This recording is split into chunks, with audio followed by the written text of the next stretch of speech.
Hello, everyone. My name is Sam Yishan, and I'm a guest programmer for the Singapore International Film Festival, working on the section Undercurrent as well as the Southeast Asian Short Film Competition. I'm very pleased to say that we are here together with David Eastiel, who's a filmmaker who's based in Melbourne, Australia. He's also a barrister, and we'll speak a little bit about that in the course of our conversation. So his short films, The Father and Monaco, have screened internationally, and The Plains is his first full-length feature film. It will screen at the SGIFF on the 1st of December. So David, thank you so much for doing this. We're so glad to have you here with us speaking about your film. So as I mentioned just now, you work as a barrister as well as a filmmaker. So could you speak a little bit about the relationship between your work, not just in terms of perhaps the subject matter of this film, but also how it maybe has influenced you a little bit in your process? Oh, certainly. Well, thank you for having me, Shannon. It's a pleasure to be here. Well, I've always done both. I think maybe I've had that type of personality, which maybe needed something a bit concrete in my life or something like that. I'm not sure, but certainly I was making short films all through the period that I was studying, and I guess for my entire adult life, I feel like I've had the two parallels going. In many respects, it provided me a lot of artistic freedom in making this film. I don't necessarily know if the two are interwoven insofar as I don't necessarily make legal dramas or am inclined to look to my work or matters in my work to draw inspiration from. But it is perhaps interesting in a way to be able to be engaged with different worlds, at least in Melbourne, not just the film world. And it's, I often find myself engaging with a wide variety of I guess both institutions and people that I never normally would. So perhaps that's affects me or in some sort of unconscious way. And perhaps I can draw inspiration from that tangentially. But certainly when I was making this film, I was looking back to a period of time where I was working as a solicitor with Andrew, who's the subject of the film and the lead actor. And I think more generally, the film sort of explores the process of, or just work in general, and what we do with our lives and our days, and I was looking back at a period of time where I was a solicitor with Andrew in the outer suburbs of Melbourne. It's where I started my legal career, and I guess to a certain extent there, the work inspired, well, not necessarily the work, but the relationship that I developed with Andrew as we worked together. We found out that we lived near each other, and he started to drive me home. And over the course of the year that we worked together, his mother passed away, and I heard these conversations he had with his mother. And I learned about his life, and a friendship developed between us. So the film initially was very much looking back at this period of time that we worked together. And it then became, over the course of shooting the film, because we shot over 12 months, a lot happened during the course of the year. And the process changed, and it wasn't just looking back and dramatization of previous events, but we started to bring in more contemporaneous events, and the film evolved in many unexpected ways. But certainly doing the work I did, as I mentioned at the outset, it permitted me to make the film I wanted to make. I don't think it was the case that we could have turned up to a funding body in Australia and said, well, we don't have a script, we don't have any known actors, we're doing a process over 12 months. So which have a vague idea of what it's going to be, probably rightfully so. I don't know if anyone would have funded that, but so very much I was able to, the shoot itself was self-financed. It was a very small production, small crew. We did have support in France with post-production, but I really valued being able to work in this way. I think it can be a difficult thing at times when you, and I value the freedom it gave me to make the film. Right. So you mentioned that it was shot over the course of about 12 months or a year, and it also covers in terms of the topics that came up in the film, Andrew's life story, roughly the course of a year or so as well. So there was a bit of a kind of time lag in the events that preceded the shooting that informed the way that the film proceeded. So could you speak a little bit about how the scripting and shooting process took place over 1 year with these two, overlapping moments in time that were quite a large segment each time?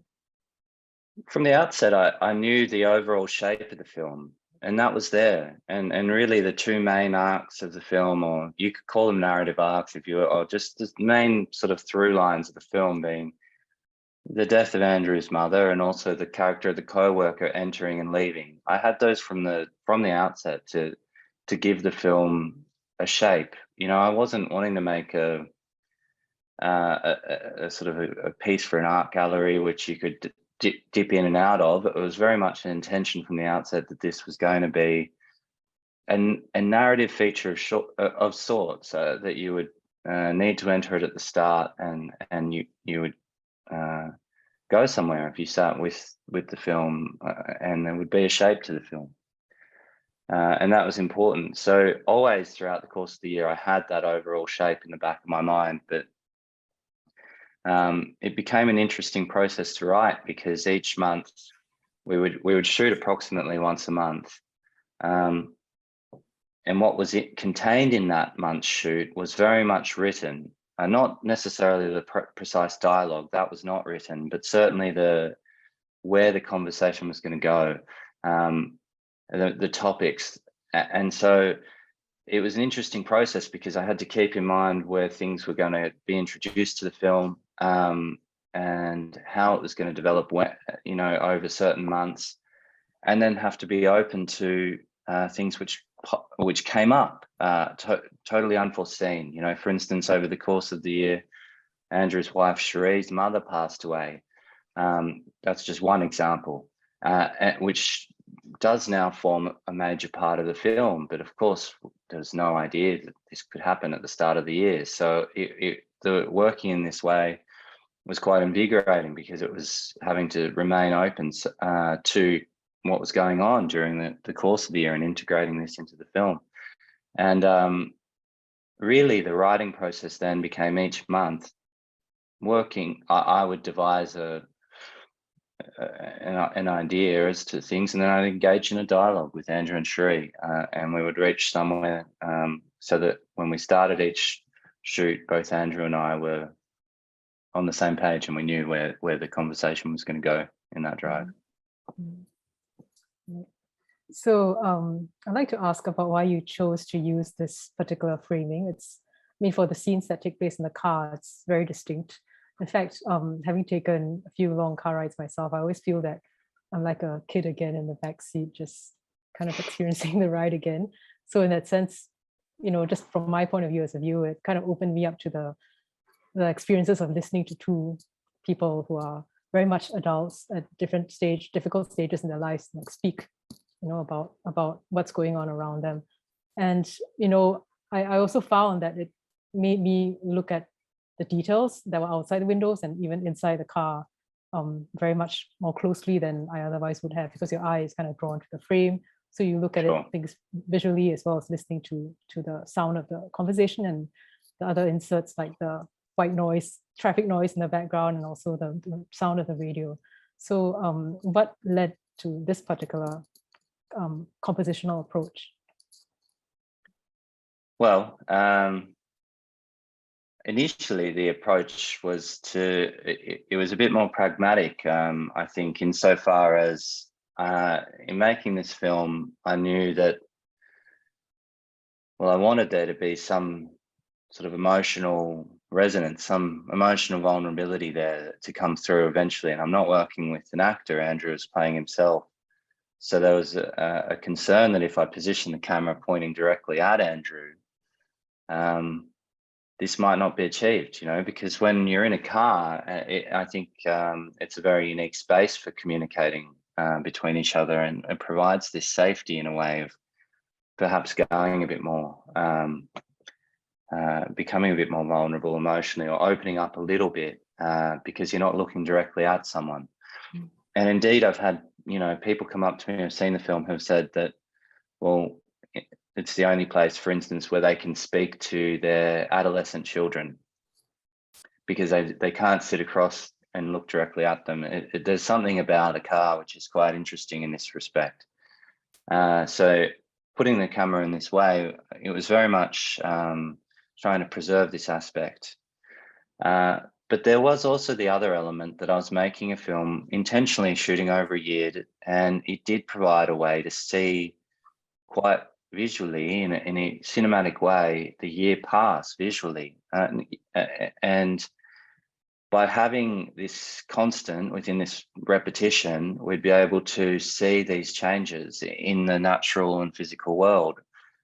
I was initially thinking about the light, because when I would drive home from that workplace at 5 p.m, quite distinctly, the light changes over the course of the year. Maybe it's not so much at midday, but at 5 p.m, it provides a time of day where over the 12 months, the light changes a lot. So I was thinking about that, and it would be, I thought, a nice way to sort of be able to observe this over the 12 months in a visual way and see the sky change. I often would do this drive home along the Monash and see the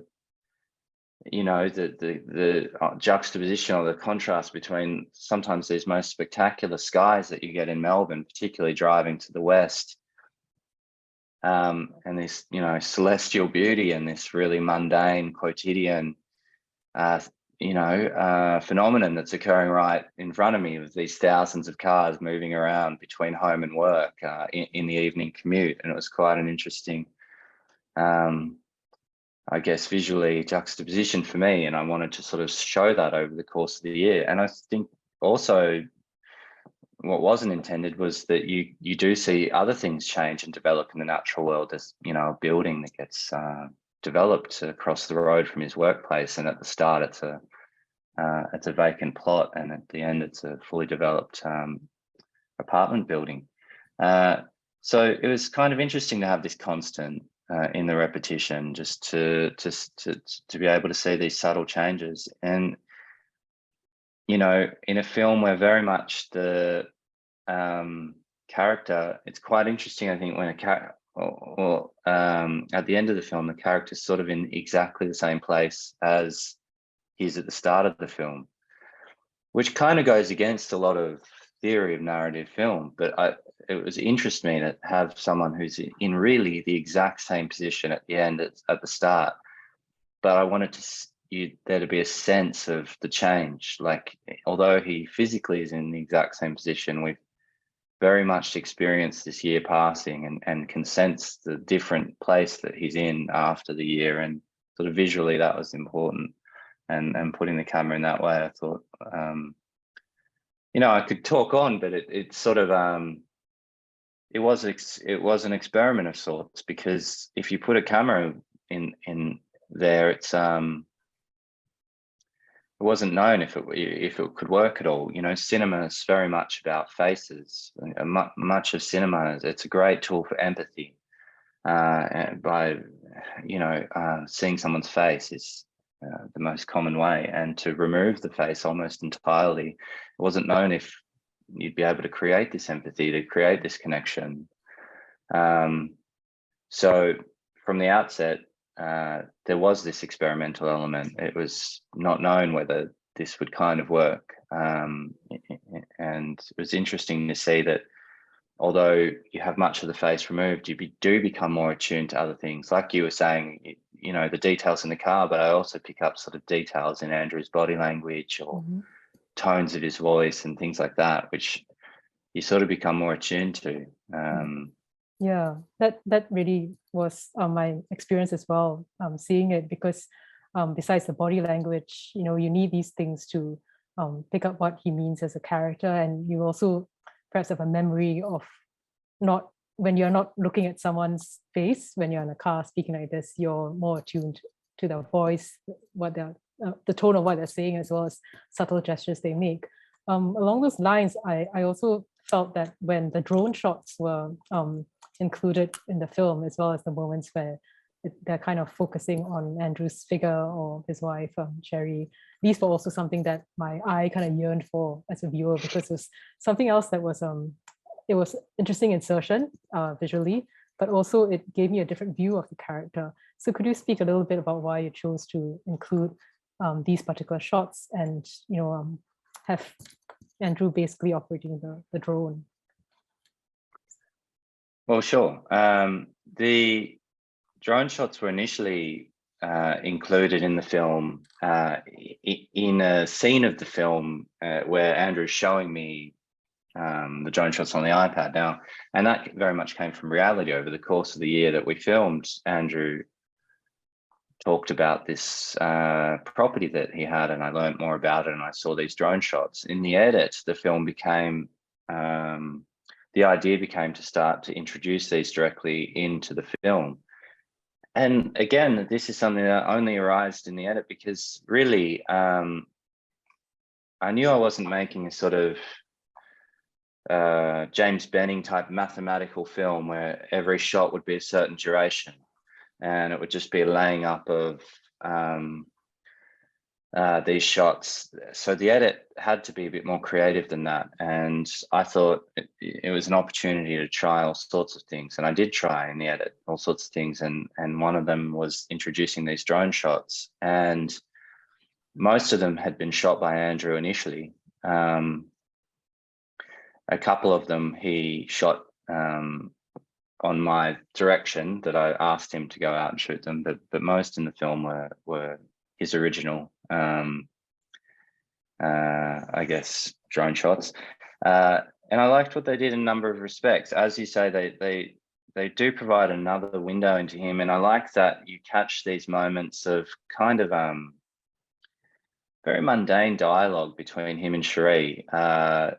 Nothing turns on the dialogue between them, but it sort of reveals a bit about their relationship and their connection, these very small little moments between the two of them, what they say to each other. And I thought it gave a real tenderness in a way to the film that helped connect with him with these very small little intimate moments. There was a sort of sweetness to them.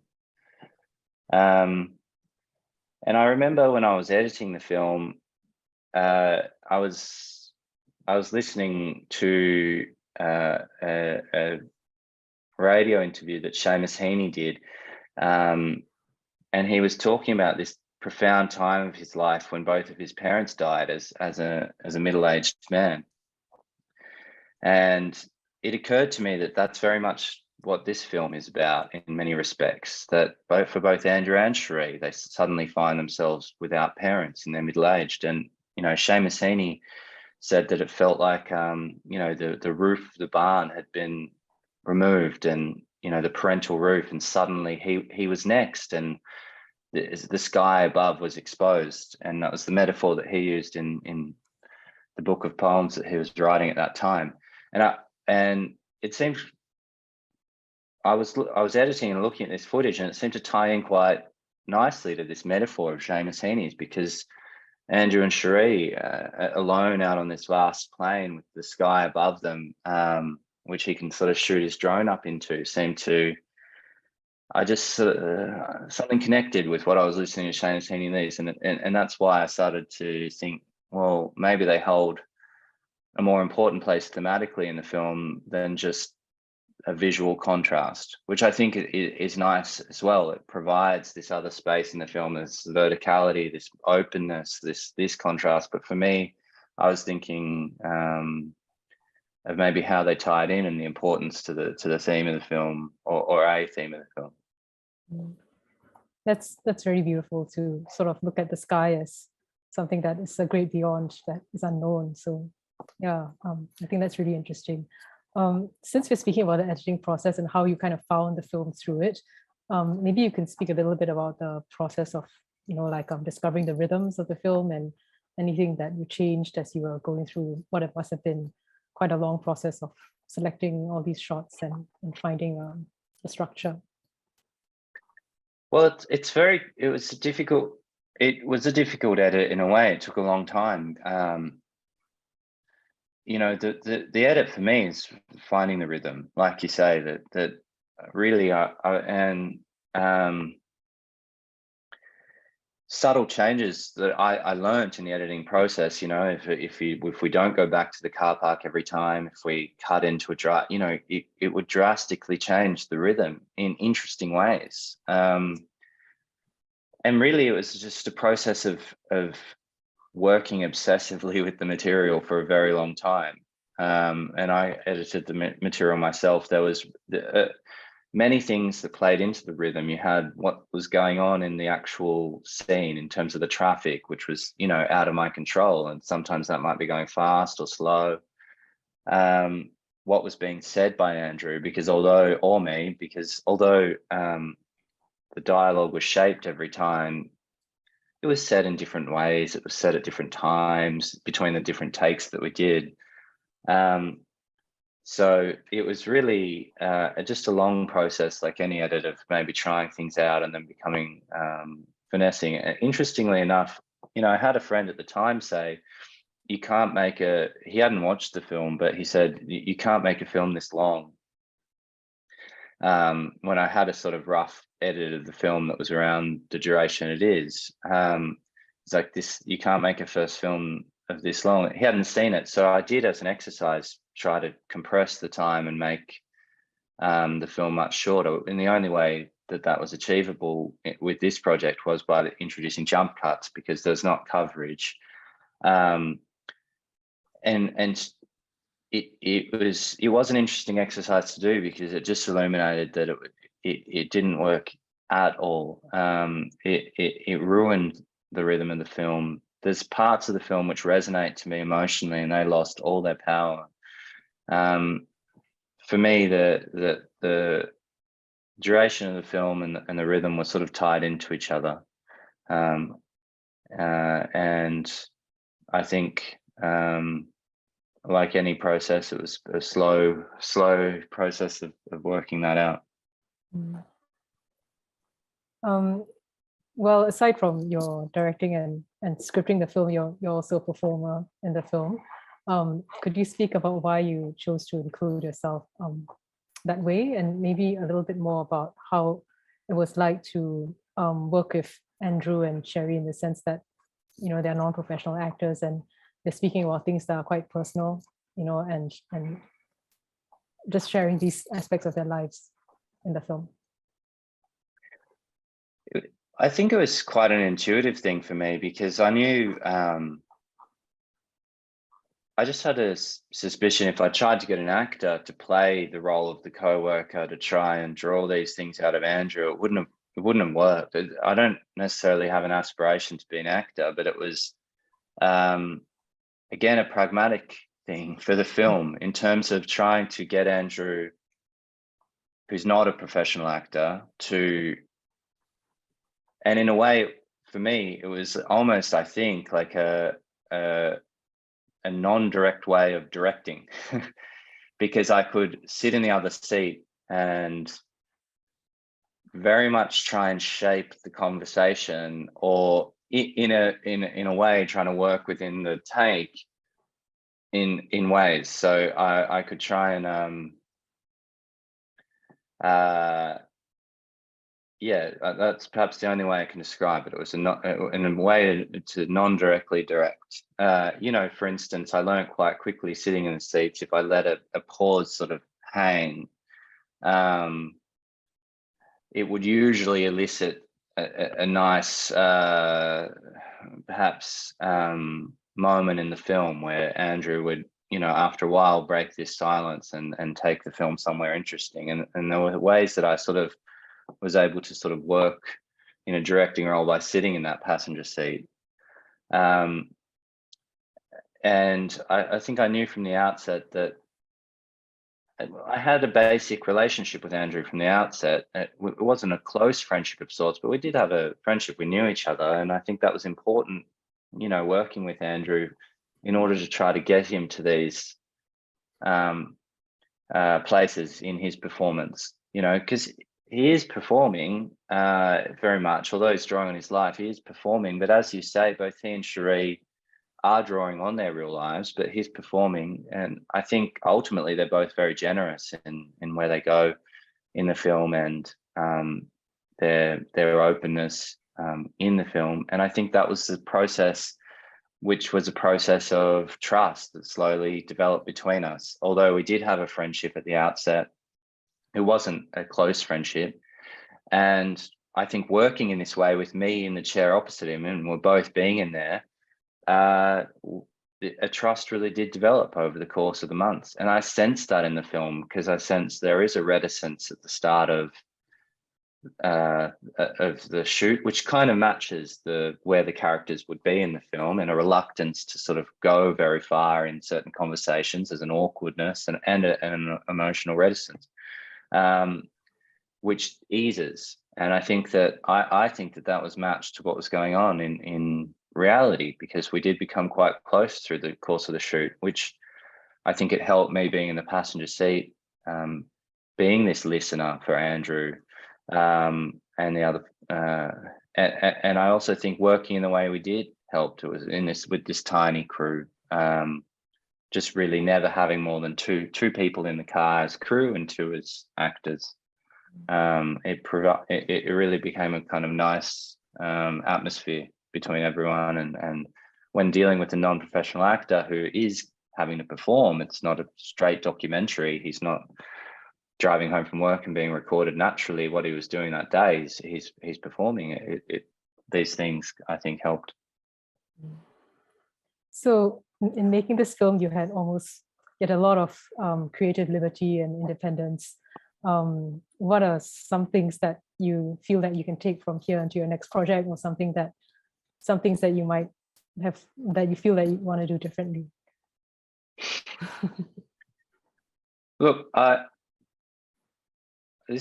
developed this method for this film. It was quite idiosyncratic, and it sort of suited the confines of this film in many respects. You know, having made short films in a very different way, more traditionally with crews and a very finite number of shoot days. And I think I learned a lot about how I like making films and how I want to make films, but it was a very labor-intensive way to make a film.